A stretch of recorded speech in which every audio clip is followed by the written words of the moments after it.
But our top story tonight, the first budget of the Modi NDA 3.0 government will be presented tomorrow in Parliament. Today, the economic survey was tabled by the Finance Minister, which says India's economic growth has been resilient, with growth pegged at 8.2% this fiscal year. But the opposition says the government is presenting a rosy picture of the economy, hiding some of the realities, especially on food inflation and jobs. What really is the state of the Indian economy? That's our top focus.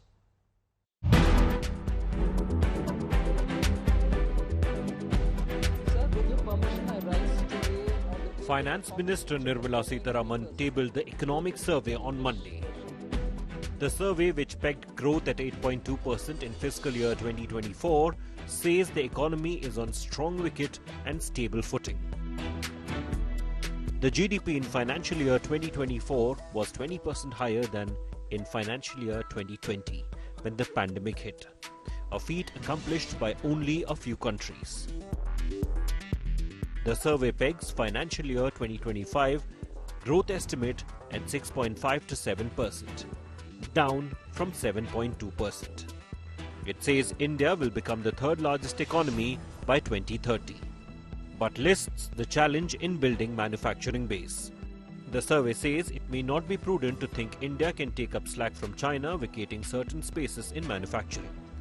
The focus should be on bottom-up structural reforms. The survey, while admitting food prices remain high, warns of global challenges ahead. There is global protectionism and a sense of nationalism just in time giving way to the idea of just in case. Security dominates efficiency. Supply security dominates supply efficiencies. And you can see that in the last 3-4 years, protective actions have actually moved up very, very sharply. Trade protective actions.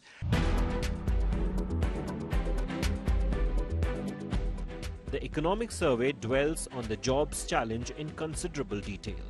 It says 78.51 lakh jobs need to be generated every year in non-farm sector.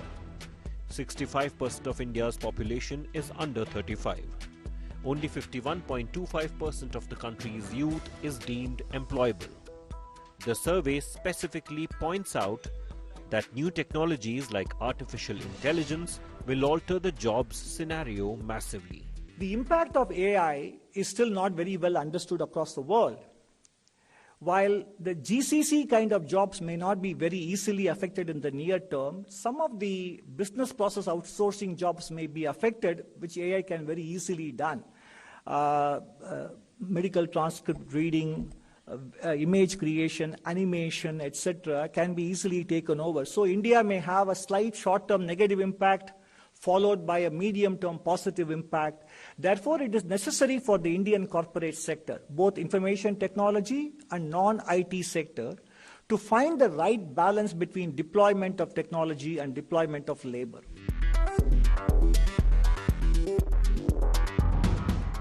The economic survey prescribes bottom-up structural reforms. These include reducing compliance requirements for small enterprises, reforms in the farm sector, and changes in labor laws. Bureau Report, India Today.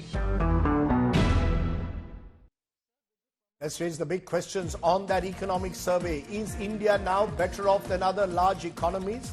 Is the economy as rosy as the economic survey suggests? Do food inflation, job creation remain the major challenges? What are the risk factors going ahead for the Indian economy?